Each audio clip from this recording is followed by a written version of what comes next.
जयकारा लखदाता सच्ची सरकार जी दा बोल सच्चे दरबार की जयकारा पीर नगाई वाली सरकार जी दा बोल सच्चे दरबार की जय। यह स्टोरी लखदाता पीर जी पीर निगाह उन्ना की है जो कि हिमाचल प्रदेश में है। सखी सरबर लखदाता जी के बहुत मुरीद हुए हैं। उनमें से एक मुरीद हुए हैं हिमाचल प्रदेश जिला उन्ना सैली गांव के निगाइया जी, जो कि कुष्ठ रोग से पीड़ित थे। कुष्ठ रोग की होने के कारण परिवार वाले निगाइया जी से नफरत करने लगे कि कहीं यह रोग बाकी परिवार को ना हो जाए। इसलिए उनका रहना खाना पीना सब कुछ परिवार से अलग कर दिया गया। निगाइया जी इस बात से बहुत दुखी थे कि एक दिन उन्होंने सोचा अगर मैं यहाँ से कहीं चला जाऊँ तो अवश्य परिवार वाले चिंता से मुक्त हो जाएंगे। ये सोचकर निगाइया जी घर से निकल पड़े। रास्ते में उन्हें कुछ लोग मिले जो नाचते गाते ढोल बजाते हुए जा रहे थे। निगाइया जी ने उनसे पूछा, भाई आप लोग कहाँ जा रहे हैं? तो उन्होंने कहा, हम अपने पीर सखी सरबर लखदाता जी के दरबार पीर निगाहे जा रहे हैं। वो सबकी मनोकामना पूरी करते हैं। निगाइया जी ने उन्हें कुछ पैसे देकर कहा, मेहरबानी करके मेरी यह भेंट पीर लखदाता जी के दरबार में चढ़ा देना और मैं कुष्ठ रोग से मुक्त हो जाऊं, ऐसी फरियाद मेरी तरफ से जरूर कर देना। हो सकता है लखदाता जी मेरे ऊपर कृपा करें और मैं कुष्ठ रोग से मुक्त हो जाऊं। लखदाता जी की कुदरत। वहीं पास खड़े एक बेऔलाद पति ने यह सारा वार्तालाप सुना। घर जाकर उन्होंने आपस में विचार किया और लखदाता जी के आगे फरियाद की, हे पीरों के पीर लखदाता जी, हम बेऔलाद हैं। अगर आप हमें औलाद का सुख दे तो हम सदा के लिए आपके मुरीद हो जाएंगे और सारी उम्र आपकी सेवा करेंगे। दूसरी तरफ कुष्ठ रोगी निगाइया जी लखदाता जी का ध्यान करने लगे।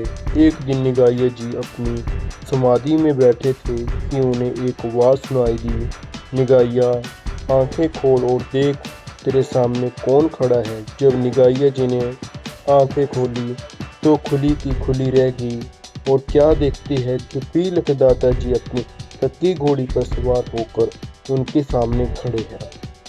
लखदाता ने कहा कि निगाइया तेरी सच्ची और सेवा सच्चा प्यार से हम बहुत खुश हुए। तू हमारे बड़े पीर निगाह नहीं आ सकता, इसलिए तुझे दर्शन देने के लिए हम यहीं चले आए। निगाइया लखदाता जी को बस निहारे जा रहा था, फिर विनती की और कहा, हे पीरों के पीर मेरे लखदाता सच्ची सरकार जी, आपको लख लख शुक्र कि आप मुझ जैसे पापी कुष्ठ रोगी को दर्शन देने यहाँ चले आए। यह कहने ते हुए निगाइया जी आँख पर आई और लखदाता जी ने वचन किया कि निगाइया घबराओ नहीं, यह सब तुम्हारे बुरे कर्मों का फल है जिसकी सजा तुम भुगत रहे हो। तुम बहुत ही नेक इंसान और मेरे मुरीद थे, इसलिए खुदा ने तुम्हें दुनिया की हर खुशी और तुम माया के जाल में फंस कर खुदा को ही भूल गया। बस यही तेरी गलती है जिसकी तू सजा भुगत रहा है। अब तुम घबराओ नहीं, तुम फिर से अपने असली मार्ग पर आ गए हो और सब कुछ ठीक हो जाएगा। लखदाता जी ने निगाइया जी को हुक्म देते हुए वचन किया, निगाइया यहीं पास में गुफाएं हैं जो पांडवों ने बनाई थी, उन गुफाओं की सफाई करो और वहीं हम आपको दर्शन दिया करेंगे और वहां पर सफाई करके धूप बत्ती और चिराग से रोशन करो और वहां बैठकर भक्ति करो। जब भी तुम्हें हमें याद करोगे हम हाजिर हो जाएंगे। यह वचन लखदाता जी करके आलोप हो गए। लखदाता जी का हुक्म मानकर निगाहिया जी ने गुफा की साफ सफाई की और अपने पीर लखदाता जी की सेवा में जुट गए।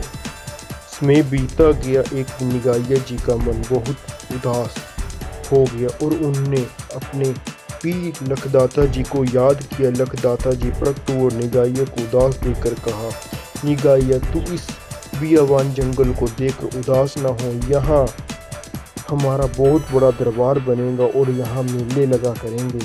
समय आएगा और इस देश का बंटवारा होगा और इस तरफ के हमारे मृत यहीं पर माथा टेकने सूखना सूखने और पूरी होने पर आया करेंगे। तिल ना छोड़ सेवा कर और यहीं सेवा करके तुम्हारे कुष्ठ रोग समाप्त हो जाएंगे। इतना कह लखदाता अलोप हो गए। पार्ट 2 देखने के लिए हमारे चैनल को जरूर सब्सक्राइब करें और ज़्यादा से ज़्यादा शेयर करें। थैंक यू, धन्यवाद।